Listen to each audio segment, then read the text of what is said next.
गेल्या काही वर्षात एवढ्या गोष्टी चेंज झाल्या की मी फाउंडेशन वापरायचं बंद केलं आहे. हो, एक मेकअप आर्टिस्ट असूनसुद्धा मी फाउंडेशन आत्ता वापरत नाही. आता फाउंडेशन का वापरत नाही याचं उत्तर तुम्हाला पुढे मिळेलच. त्याआधी आपण स्किन प्रिपरेशन करतो आहे. मी चेहरा स्वच्छ धुवून घेतला होता आणि आत्ता मॉइश्चरायझर यूज केलं आहे. मी जे मॉइश्चरायझर यूज केलं आहे ते आहे निव्हिया सॉफ्ट. मेकअप सुरू करताना आपल्याला स्किन प्रिपरेशन करणं खूप महत्त्वाचं असतं. म्हणूनच मी स्किन हायड्रेटिंग होण्यासाठी किंवा छान मस्त हेल्दी होण्यासाठी मॉइश्चरायझर यूज केलं आहे. तुम्ही तुमच्याकडे जे कोणतंही मॉइश्चरायझर असेल ते यूज करू शकता. आणि इफ यू डोंट नो, माझी स्किन ड्राय आहे, अंडरटोन वॉर्म आहे आणि skin tone medium to medium fair असा आहे. आता फाउंडेशन नाही यूज करत तर मी यूज काय करते, तर मी यूज करते 2 कन्सिलर्स. जे कन्सिलर एक आहे माझ्या स्किन टोनपेक्षा डार्क आणि एक आहे माझ्या स्किन टोनला एक्झॅक्ट मॅच शेड. हे दोन्ही जे कन्सिलर्स आहेत ते आहेत हुडा ब्युटीचे. एकाचा जो शेड आहे तो आहे कोको जिंजर, सॉरी कॅन्डेड जिंजर, आणि एकाचा शेड आहे शुगर बिस्किट. हे दोन्हीही कन्सिलर माझ्या स्किन टोनवरती पिगमेंटेशन जे आहे ते हाईड करण्यासाठी प्लस माझा चेहरा हायलाईट करण्यासाठी सुंदर काम करतात. आणि जर मला कधी थोडंसं हेवी लुक क्रिएट करायचं असेल तर मी अजून एक कन्सिलर यूज करते, ते म्हणजे हे हार ग्लासचं पीच असा शेड आहे. हा या लाईट शेडपेक्षा पण अजून थोडासा लाईट आहे, त्याने चेहरा जास्त हायलाईट करता येतो. पण हे मी तेव्हाच वापरते जेव्हा मला जास्त ड्रामॅटिक किंवा जास्त हेवी लुक क्रिएट करायचं असतं. आता मी फाउंडेशन का नाही वापरत, तर फाउंडेशनचं मेन कारण हे असतं की आपल्या चेहऱ्याला इव्हन टोन बनवायचं किंवा मग लेअर अप करायचं, बरोबर की नाही. आता माझ्या चेहऱ्यावरती जे काही पिगमेंटेशन आहेत हे एवढे डार्क नाही आहेत की जिथे मला कलर करेक्शन करून परत त्याला कन्सील करायला लागेल आणि परत त्याच्यानंतर फाउंडेशन यूज करायला लागेल.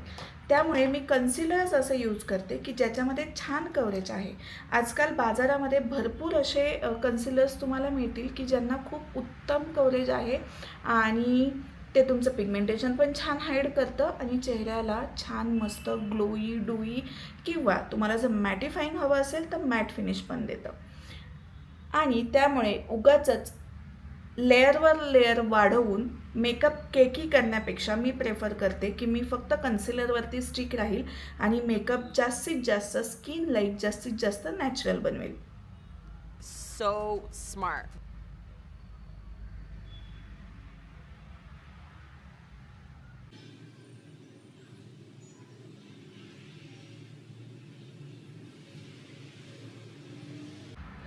एक मेकअप आर्टिस्ट म्हणून किंवा एक मेकअप इंथुझियास्ट म्हणून मला बऱ्याचदा फाउंडेशन्स चेक करायला तर लागतातच. म्हणजे अगदीच असं नाही की मी फाउंडेशन यूजच करत नाही किंवा ट्रायच करत नाही. पण जेव्हा जेव्हा मला मिनिमम मेकअप लुक क्रिएट करायचा असतो किंवा जेव्हा जेव्हा मला every day makeup look create करायचा असतो तेव्हा मी प्रयत्न करते की मी फाउंडेशन स्किप करेल.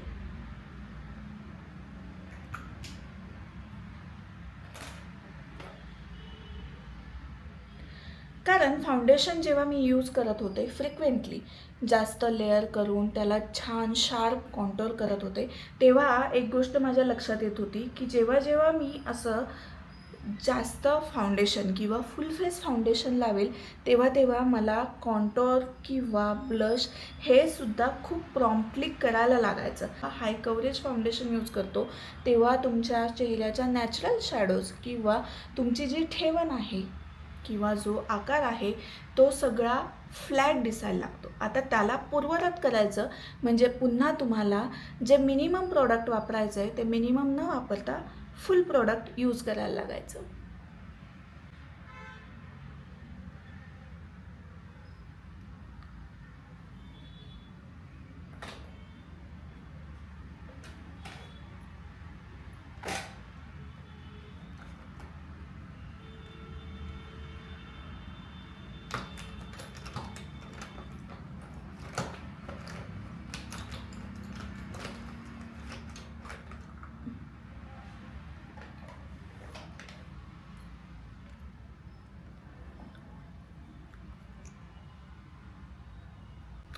आणि त्यात माझ्या चेहऱ्यावरती ज्या फाईन लाईन्स आहेत किंवा फेशियल लाईन्स ज्या आहेत त्या थोड्या जास्त आहेत. त्यामुळे मला इथे इथे किंवा कपाळावरती मेकअप लवकर क्रीज होतो. आता जेव्हा मी फाउंडेशन यूज करायची म्हणजेच जास्त जाड लेयर असायचा तेव्हा त्या लाईन्स खूप जास्त दिसून यायच्या किंवा त्या जास्त विजिबल व्हायच्या. जेव्हापासून मी फाउंडेशन स्किप करून फक्त कन्सिलरवरती मेकअप करायला लागली आहे तेव्हापासून मला क्रीजिंगचा जो इश्यू आहे तो खूप कमी झाल्यासारखा जाणवतो आणि तरीही मला छान ग्लॅम लुक क्रिएट करता येतं. आता मुळात चेहऱ्यावरती आधीच खूप कमी प्रोडक्ट असल्यामुळे लेअरअप करताना किंवा एखाद्या स्टेपमध्ये एखादी गोष्ट बिल्ड करण्यासाठी सुद्धा मला कमी प्रोडक्टच यूज करायला लागतं. बेस जेव्हा हेवी असतो तेव्हा तुम्हाला बाकीच्या गोष्टीसुद्धा हेवीचं कराव्या लागतात.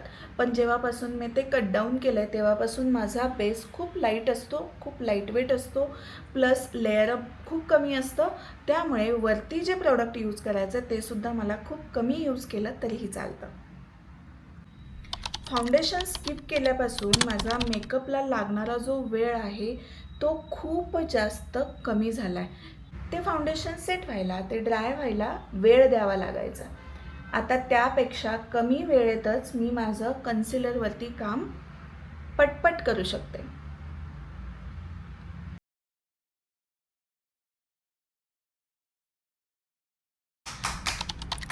आता मी जेव्हा फाउंडेशन लावून मग नंतर मेकअप करायचे तेव्हा काय व्हायचं, पूर्ण फेस मला सेट करायला लागायचा. पण आत्ता जेव्हापासून मी फाउंडेशन स्किप केलं आहे तेव्हापासून फक्त टार्गेटेड एरिया म्हणजे जिथे मला क्रीज होतो तिथेच जर मी फक्त पावडरने सेट केलं आणि बाकी चेहऱ्याचा भाग सेट नाही केला तरीही चालतो. यामुळे होतं काय, पावडरिंग खूप कमी होतं चेहऱ्यावरती आणि त्यामुळे डुईनेस किंवा चेहऱ्याची शाईन टिकून ठेवायला मदत होते.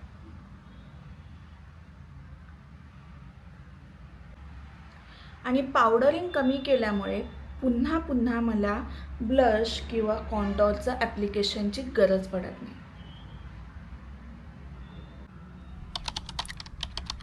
एकंदरीत जेव्हापासून मी फाउंडेशन वापरायचं बंद केले तेव्हापासून मला मेकअपसाठीच पूर्ण मेकअपसाठीच जो वेळ लागतो तो खूपच कमी लागतो आणि तरीही खूप सुटसुटीत मस्त आणि ग्लॅम लुक मला क्रिएट करता येतं.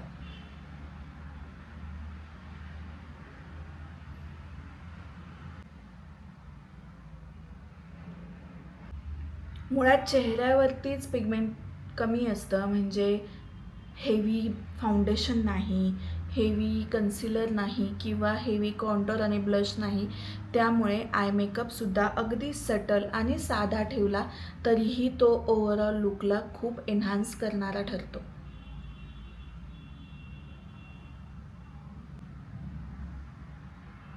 आणि त्यामुळेच की काय, आय मेकअपमध्ये सुद्धा मला जास्त कष्ट घेण्याची गरज पडत नाही. बस एक ट्रान्झिशन शेड लावलं, एक इनर कॉर्नर एनहान्स करायला थोडंसं लायटर शेड लावलं अँड आय एम डन. पण हां, फाउंडेशन लावो न लावो किंवा फक्त कन्सिलरवरती जरी मेकअप केला तरी मी आय मेकअपमध्ये माझ्या लोअर लॅश लाईनला पिगमेंट लावायला विसरत नाही.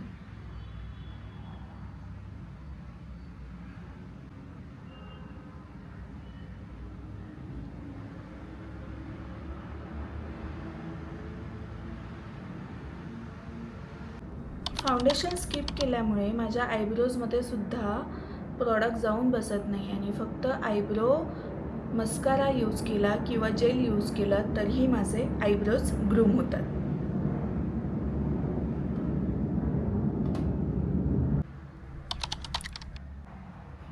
ओव्हरऑल मेकअपमध्ये कमी टाईम लागल्यामुळे मस्कारा लावायला मला भरपूर टाईम मिळतो.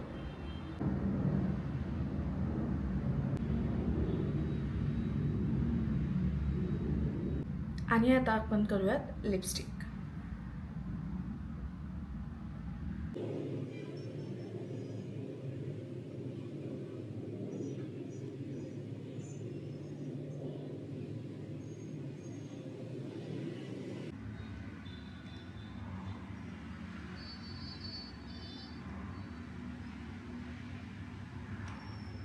आणि सवयीप्रमाणे आणि मला आवडतं म्हणून second coat of mascara.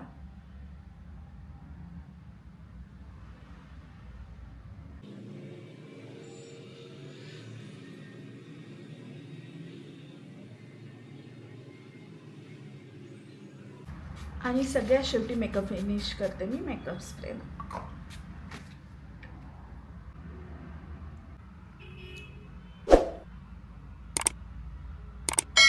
Video शेवटपर्यंत पाहिल्याबद्दल थँक्यू सो मच. पुन्हा भेटूया आपण नवीन व्हिडिओमध्ये नवीन विषयासोबत. तोपर्यंत bye, take care, I love you, bye.